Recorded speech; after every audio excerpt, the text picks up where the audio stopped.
Nagsushooting pa lang sa Canada sina Catherine Bernardo at Alden Richards para sa pelikulang Hello Love Again, pinag-uusapan na at natanong sa bandang December Avenue kung sila pa rin ba ang kakanta ng magiging theme song ng pelikula.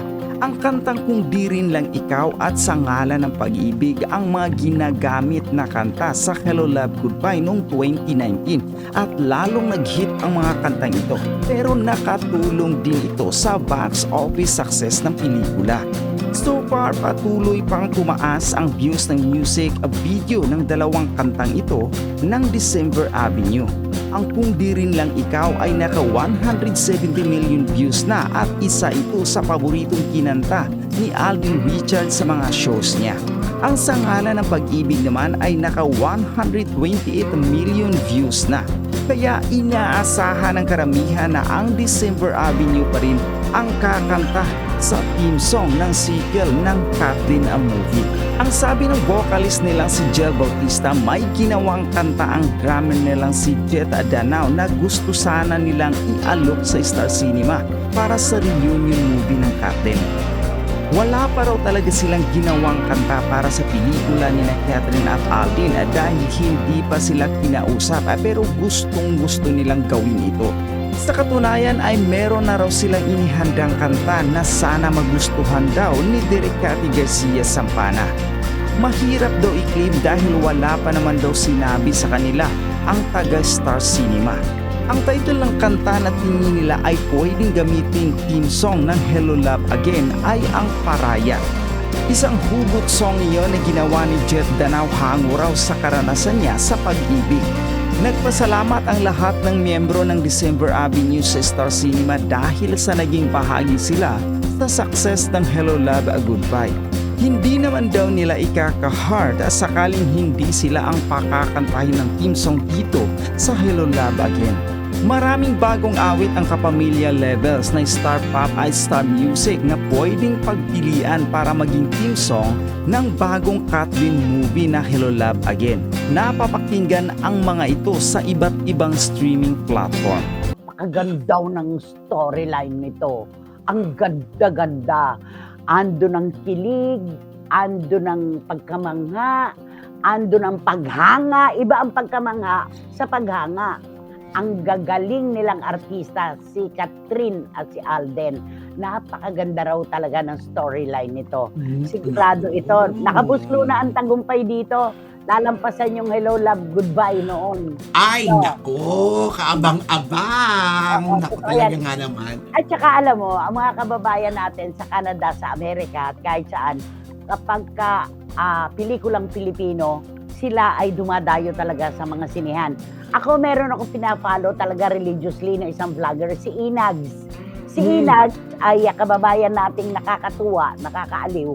Taga Edmonton siya. Alam mo, nung isang gabi lang, birthday ng anak niya, buong pamilya sila nanood ng Unhappy for You. Ay, naku na. Ay nga, magkwento ka nga, di ba nanood ka ng Unhappy for You? Alam mo, opo nanay, alam mo, na-curious ako. Sabi, bakit gan dami-dami ka sa akin magkano? So, sinubukan ko talaga. Pumunta ako in Paris. Ay, ilang ano na yun ilang linggo na nakalipas. May mga kasama ako. Marami kami sa sinihan. At talaga nga naman, yung kwento, talagang napakaganda. Ang galing daw ni Joshua Garcia Sobra. at si Julia Barreto. Diba? Sobra, napakagandang pelikula. Hindi mo inaasahan ganun pelikula yun. Yung misis saka mga anak ni Inags, talagang paglabas, kinikilig sila. Lalo na pag ipinalabas ang Hello Love Again doon. Grabe Opo, yan. grabe. Ngayon pa lamang po talaga, meron na pong nag-ano ng mga black screening. Si Rhea Reyes, sigurado yan. Sa Winnipeg, sa Manitoba, meron sila dyan. At sabi ni Juris, nakakabugba si Juris Doctor. Ang sabi niya, naku po, kahit saan sulok ng mundo na may Pilipino, sabik na ang lahat na mapanood ng Hello Love Again. Basta huwag nang i-announce ang mga location shoot para may element of surprise. Tapos na ang shooting, anak, tapos na nandito na sila lahat ngayon. O kaya mag-decoy sila para mas exciting ang habulan. O, di ba? Nako, talagang ano to, grabe to. Abangan na lang po natin ang pagbasag ng Kathleen sa box office record. Yak po, marami nang nag-aantay sa movie nila. Dan, totoo yan. At sabi ni Boycie, gaya ng nangyari sa comebacking actress na iniitsa-itsa lang ang pera. Ano nangyari sa kanya? Walang naipon kasi hindi pinalahagan ang perang pumasok sa kanya. Kilala ko to, Boy, si Karagay. Ang aga naman ng blind item mo. Oo. At nag-aabang na rin sa Hello Love Again.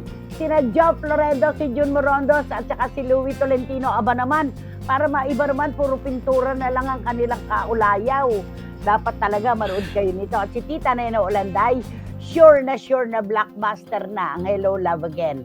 Naku, manonood sila ni Tito Abel nito, hindi nila pakakawalan talaga. At sabi ni John, yan ang maganda sa Kat din.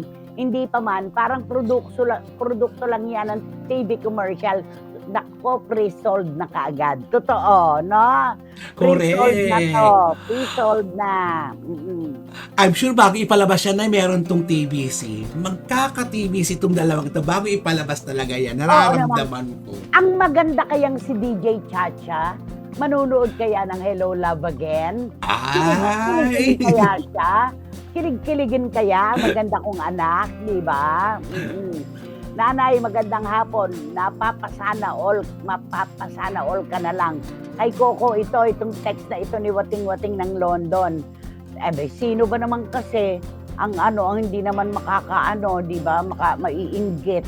Yung inggit na gagawing inspirasyon, hindi naman paninira. Di ba? Totoo. Ay, nako si Mayang, hindi mauupo lang. Matik na po yan, nanay. Marami na pong nasasabi at naghihintay sa Hello Love Again. First day pa lang po, nay, nakapila na po ako. Nako, para kang mga anak-anakan ko talaga sa Canada. First day, pipila na raw sila. Excited na rin kami ni Tita Nene sa Hello Love Again. Movie ng Kat din, blockbuster yan. Alam ko, Boysie, kung ba't si Tita Nene Olanday ang kasama mo manonood. Diba siya naman ang, kumbaga sa taguan pong siya ang taya. Diba?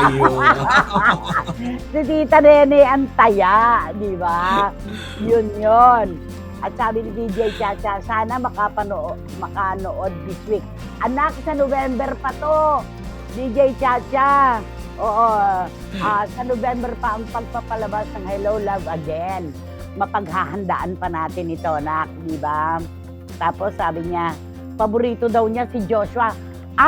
Yun ang ibig niyang sabihin. Sana yung unhappy. Meron pa, anak. Meron pa. Ako din. Meron akong di malilimutang linya ni Joshua sa isang teleserye, yung sinabi sa kanya ni Yola Valdez, huwag mo akong tinatalikuran, bastos ka, kinakausap pa kita. Sabi niya, ano yung sabi niya, Rebo? Kapag nagpapaalam po ba na aalis na, kabastusan na po ba yun? Di ba? May mga natatandaan ako linya sa bawat pelikula, di ba? Yung kay kay Saray Ronimo at saka yung kay John Lloyd. Anak, kapag nagmahal ka, huwag mo ibigay ang lahat-lahat. Mag-iwan ka ng kaunti para sa sarili mo. Para sa susunod na may magmahal sa'yo at mahalin ka, may ibibigay ka pa rin. Ayun! Oo, totoo yan. Nag-iiwan kaya ako ng mga ganyan.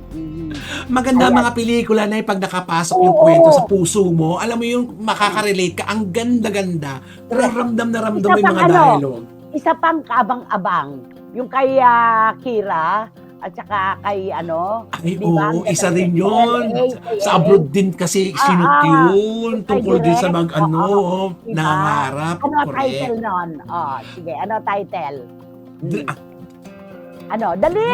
Dream, ano nga yun? Dream, nakalimutan. Ang bantang dahon. Lip, Dreams. Basta may lip dreams, ganon. Lip reading. Ayan, oo. Maple. Lip dreams. Ayan. Naku, ang dami na nag-aano dito. Ang sabi ni Wating-Wating, syempre naman nanay, kami rin dito sa UK, waiting na sa Hello Love Again. Congratulations in advance. Hindi pa nagbubukas ang cinema. Nakapila na kami, sabi ni Wating-Wating. Yan ang gusto ko kay Wating-Wating. Support. Sa lahat ng mga Pilipinong produkto. Nay, sino ang favorite mo sa mga millennial stars? Nako, DJ Chacha, baka hindi tayo matapos hanggang kasi parang kayo ni Kuya Ted, 6 to 10 lang kayo ng umaga. Baka ako, makarating ako kay Senador Rapi Tulfo. Di ba? Marami sila.